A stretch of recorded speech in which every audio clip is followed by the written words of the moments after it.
How about you? I'm Joe, and today we're going to learn you about ramp angles. And first off, we'll read Ian's book about it. Remember this book here? That page? Oh, we're going to read right here.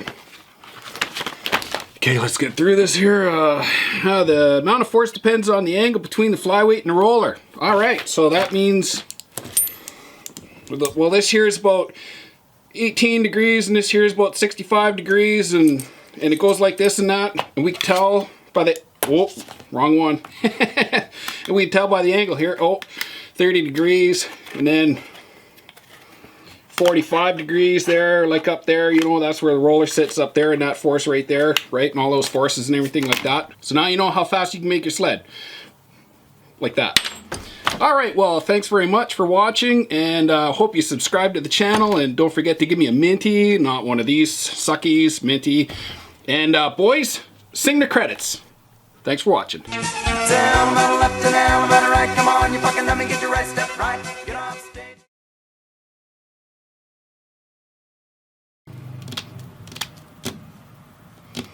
So remember, it's the angle of the ramp that contacts the roller that determines the force. It's the angle. Alright, the angle. Well, if angle means force, angle determines force, then these must be force finders. So I got some new fancy force finders today, and they're going to tell us how much force that these ramps put out. Here, look at this fancy one here. Cut.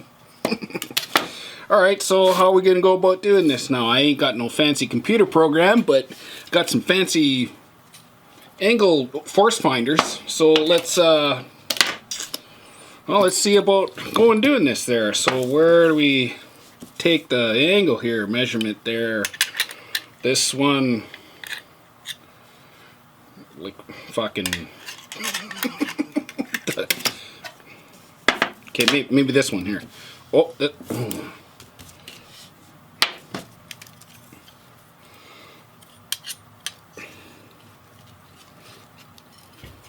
why didn't that work? Maybe this one here. This one's got. So do we do this?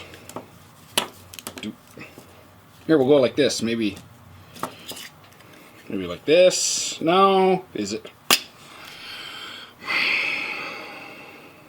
Fuck. Okay, let's get at it. So it'd be fair to say this is the way that the arm is supposed to sit in the clutch, right? It's not supposed to sit this way. It's supposed to sit that way in the clutch. And when you take the governor cup and you go to put it on, it fits over here, and then the ramp somehow is like this, right? And then it moves up and down. So we'll take this out and illustrate on this. This is how the lever is in the clutch with the roller. So this would be the engagement hump, right? The roller would sit like just on this side, the top side of that hump. That's going to give us our engagement speed with the whatever primary spring force is in it. So that's 0 miles an hour. Say this is if the sled is geared for 100 miles an hour, full shift overdrive. That's 100. So this is 0. That's 100. So say if that's 100, then would that be fair to say that somewhere around 50? It's halfway down the ramp, right? So if that's halfway down the ramp, then a quarter down the ramp would be about there. That'd be 25. So if that's half and this is full shift overdrive 100, so then would it be fair to say that's around 75? Like, it doesn't have to be exact. Just you have a picture in your head now, knowing what gear you have, how fast your sled's going to go, or the possibility your sled can go. Then you're going to be able to look at a ramp and say, oh, well, there's 0, and there's, my sled's geared for 70 miles an hour. Okay, well, then if that's 0 and that's 70, then that's 35, and then that's, you know, half of 35 right there, 17, and there's somewhere between 35 and 70, so who cares what it is? Just, it's your sled, and if you want to understand about the ramp and the angle, like Ian says, 1, know your engine speed. 2, you need to know the track speed to start to do tuning. And the speed don't even have to be on, just consistent all the time what you're going to use, right? And then you eventually make the effort to figure out a different way to measure your track speed, vehicle speed for tuning, but it's not really that necessary like, say, some people make it out to be, and that's just their narcissism. So 0 mile an hour, full shift. All right. So what I'm showing here is an example of gears for a 129 trail, gear set for a 146 backcountry, say a 1.6 track, and a 165 3-inch. This is a print off of the gear calculator on my website. So you can go on the website, click on that, and up comes the calculator. Just one. You could fill out the details. You need to know the constant for whatever drive axle you have for the track, right? Say there are 2.86 will be this, 46.1, and then 3-inch track or the new G4 3.5-inch pitch will be 50.2 constant. So that number has to be correct for whatever track that you have, and when you look down below, there's a list of constants that you could choose from for whatever track pitch you have. Trail, backcountry, summit. This green portion here is like 0 miles an hour to the 1-to-1 ratio. Look at a 129, 27.45. That's stock gearing. That sled's geared for like 124 miles an hour. Where's the belt and the clutch? To illustrate this, these stoplight colors that I have on the website, here we go, I just put them on the clutch. Okay, so for the 129 trail, here's 0 miles an hour, here's the 1-to-1 clutch ratio, that's this green box. Then this caution, this orange box, is for this portion here where your belt will be towards top speed. And then this red portion, 124 miles an hour. Maybe in the back of a truck, but that's this portion right here. And I listed out the mile an hour here too. So this is the trail sled, the 97's the backcountry, 75 is the summit. This here is your overdrive portion that's estimated, or approximately your last 7/8 of an inch in the rim of the primary. So this one here, you can see how dark it is. There's kind of a ring around the clutch right about here, and that's mostly where this sled got used. Maybe a little bit up here top end. Now I could see the belt's probably slipping because it's used, the sled's being used a lot here. And then right here it's got like a brighter color, and then up here it's got a darker color. So, and that's usually indicates slipping. This here I'm going to say is where it's being used the most, pulling hard through the bottom end to the mid-range. So now that you know your gear ratio, whatever sled you have, doesn't matter what sled you got. Trail, backcountry, summit, race sled, Tundra Extreme, a Bravo, it doesn't matter. As long as you know the gear ratio and the maximum track speed you get, now you have a picture of where the belt is going to be in the primary clutch and where the mile an hour is going to be on the ramp. He may know TRA, but he doesn't know pDrive. Okay, well, it's just a ramp. So really, here's the X-rated ramp. That's all it is. Still the start, the roller goes here, and the finish of the roller goes there, and the start of the roller's here, and the finish is there. 0 miles an hour, full shift mile an hour, 0 mile an hour, full shift mile an hour, 0 mile an hour, full shift mile an hour. It goes like this. This one here, the lever goes up and down. So what's the big deal? Here's a Polaris one, same thing, right? Start of the ramp, 0 mile an hour, 100 mile an hour. 0 mile an hour, 100 mile an hour. It's just a ramp. That's all. So we have the 163 ramp here, and the backcountry ramp, and then the trail ramp. 0 mile an hour, half track speed, full track speed, 75 miles an hour, right? So 0 miles an hour, about half track speed, somewhere around in here. 63 miles an hour-ish, and 75, right? Kind of looks like this. 0 mile an hour, say about halfway, 38, 40 miles an hour, and somewhere around 63 miles an hour, and then that last 75 miles an hour be right about there. In reality, the roller moves really fast down the ramp at the start, and then it slows down as it comes to full shift. So that little bit there is this much here. So holy cow, there's a lot of force that has to be generated in that little 1/8 of an inch, or say 5 millimeter-ish, 4 millimeter, to push out this much top end here in your overdrive portion, right? That last 7/8 of an inch.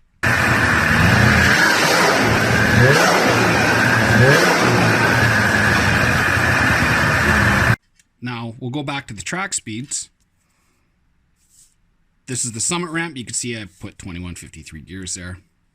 And this is the backcountry one. This is the 2145, so you could see the mile an hour.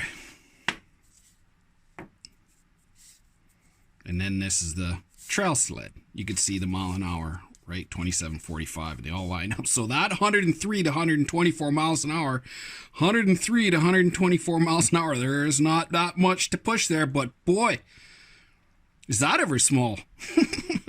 Pretty amazing things what goes on inside the transmission, and how much grip do you need on the belt in the secondary clutch to convert the existing power you got to the ground to get from there to there. There's not much push there. There's a lot of stroke there, and just think about what the secondary clutch is going through to convert that to the ground. In the orange, the angle between the flyweight and roller, the smaller the angle, the less force is transmitted. At the bottom of the page, Mr. Ian also shows about the angles controlling the engagement speed. Well, let's look at it like this. All right, the top A has less angle. It's a little bit more aggressive. B has that angle. It's less aggressive. There's going to be higher engagement speed. And then this one would be the most angle, least aggressive. Okay, just like that book, we could show angle of a ramp in relation to each other. Here's the 415, 413, and the 414. So it almost looks like a 413 and 15 are made from a 14, but they're just ground off more here. Because look at where this line is. Right there. Oh, what would you say? That's about somewhere around a little bit more than the third down the ramp. So only the start, the 0 mile an hour here to, I don't know, let's just say a third of the ramp for lack of better numbers. And then the rest of the ramp all the way is the same. So look at the curve.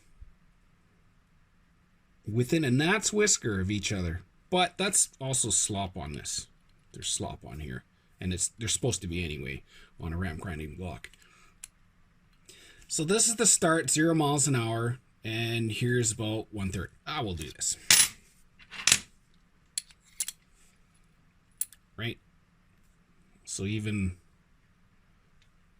from 1/3 to top end, they're all the same ramp. So it's all in the bottom end how you get the sled to push out.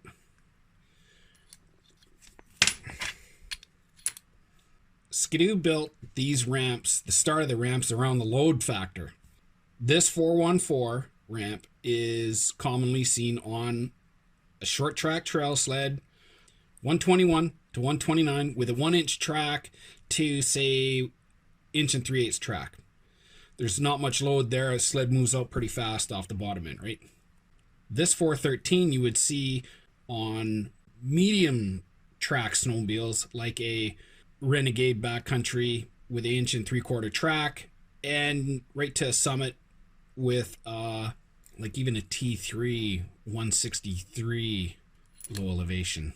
And then this here 415 is on a summit, like a Rev summit from 03 to 07, and they haven't been on snowmobiles since 2008. So this one's got the smallest track load, this one's like the medium track load, and this one's the most track load. This line here from the base of the belt is 1 inch. So I'm indicating as if it's a 1-inch track that you'd see on a trail sled. This next line here is 1 1/4. So from the base of the track to this line here, 1 1/4, common trail sled, right? And if I remember right, this is like 1.5 inch track. This here is a 2-inch track. This is a 2.5 inch track, and this is a T3 track. 3 inches from there to the top here. Look at the load now. So say if that's there too, is this 1 inch to this right here, or this 1 1/4 to this right here for a trail sled, there's not much engagement with the ground. Now start getting into the 2.5 inch, right? 2.5 inch here, 2.5 inch here. Look how much snow volume, how much engagement there is with the ground, okay? 3 inch. So look how much engagement with the ground there is. How much cubic feet does this track here pump out in 1 minute compared to this one here? Not very much. So we need a ramp in the primary clutch on this track here that's not going to load as hard as this 1 inch or 1.25 inch track can. This 3-inch track with all this load that it has to carry, and the sled's got to move out. There's a lot of load there, so we still need low engagement speed to keep the sled from trenching out, but we need the ramp angle not aggressive enough, a little higher ramp angle. We don't want this one in the 3-inch track. We want this one in the 3-inch track. So when you look at the ramp angle, what it is, basically it's a hill that the roller has to go up. So the ramp angle, right, is a hill that this roller has to climb. And when you make the angle higher, clicker 1, clicker 2, clicker 3, right? Remember, it increases RPM. The clicker cam is right here, right? So as you turn the cam, right, 1, 2, 3, 4, 5, 6. I'm exaggerating here, but just to show you the illustration of what an angle does. So the angle, the higher you make the angle, the harder it is for the roller to go up. So if you make the angle higher, then what happens is the engine has to make more speed before the arm can shift out. This one here, the angle on the ramp is low, and the arm does not have much resistance to start going down the ramp as compared to this one, more angle, right? This one here would have higher engine speed at part throttle compared to this angle. Look how aggressive that ramp is in distinction to this one. Oh, hold on, we'll do it this way.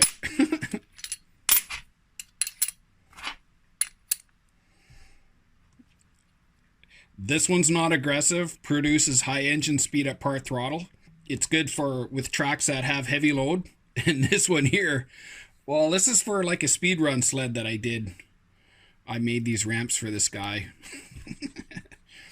The engine had so much power off the bottom end that I could keep grinding. And this was about the limit I could grind to make it more aggressive for him to come off the bottom end really hard. I had to use, I don't know if you could see the number, but I started out with the, oh, there it is, 411 ramp. This is a 411 ramp.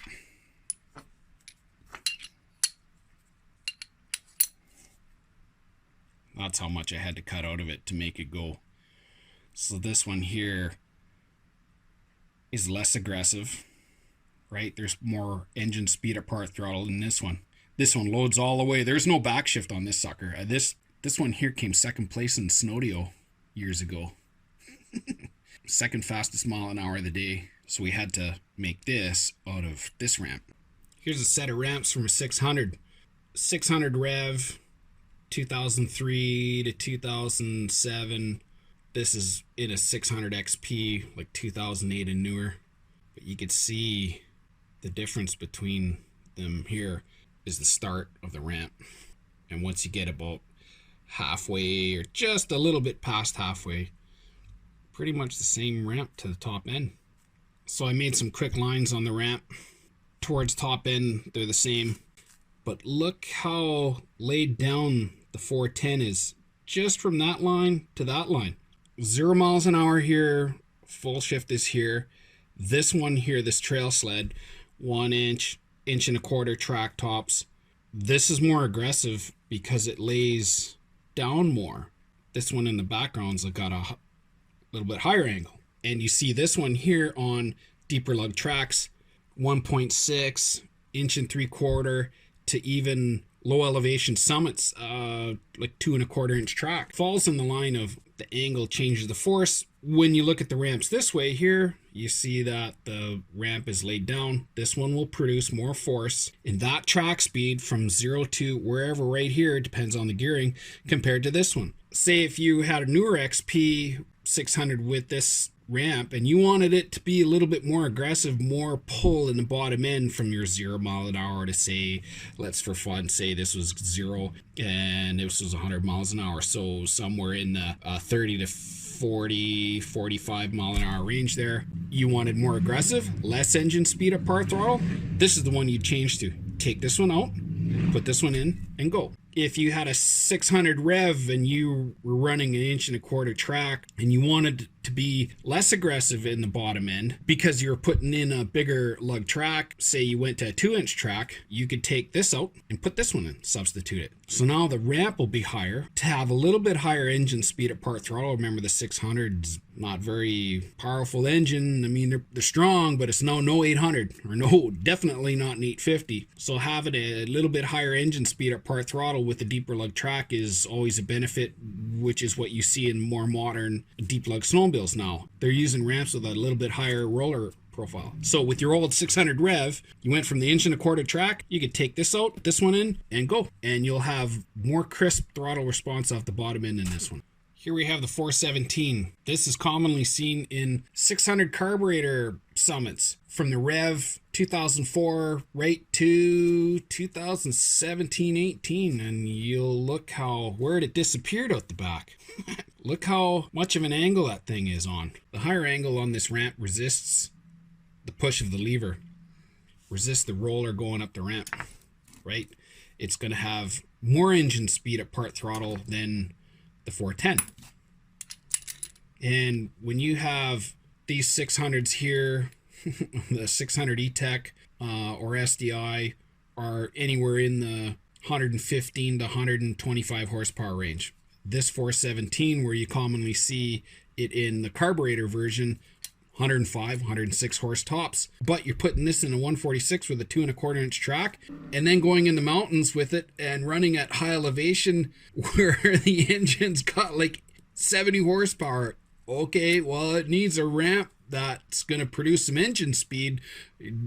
Definitely not this one. It won't make up the hill. This one will work better because there'll be higher engine speed at part throttle, but this one here is going to have the most engine speed at part throttle. Look at the difference in how thicker it is, how much higher the ramp is itself as far as angle, like this too, right? It's got it compared to these ramps. Now I'll turn it around and then you could see where the roller sits. So the roller right there, there's kind of a wee little hump right there. That's where the roller sits for the engagement. It's not very aggressive. The angle's high. It forces the roller, it forces the engine to produce more speed before the clutch can start shifting. This one here is for like the 1-inch track, 1.25". This one here is for 1.25" to, well, Skidoo uses it right to 2.25" track. And this one here is pretty much in the 2.25" track sleds, 146. And it's a Revy ramp and it has good engine speed at part throttle, like for a small powered 600 to backshift good, right there. Engine speed comes down, you let off throttle and comes back real quick because of the angle of this ramp. Kind of could look at this 417 as a 412 in a higher clicker or a 410. Well, the curves just aren't the same, right? I think I've had enough about ramps for now. And I'm not going to go into detail about notches. That's a whole different video altogether. So kind of what I was trying to get across here in this video is, yeah, you read the theory of what Ian says on the angle between the flyweight and roller, and this angle makes that force and that angle makes that force. Okay, fine. And knowing the numbers, 18 degrees or 65 degrees or 34 degrees, whatever it is, well, what's that going to do for you? You may as well take a reading on a ramp with a multimeter. Or a stethoscope. How much force? So to me, knowing the angles in degrees is about as useful as a football bat.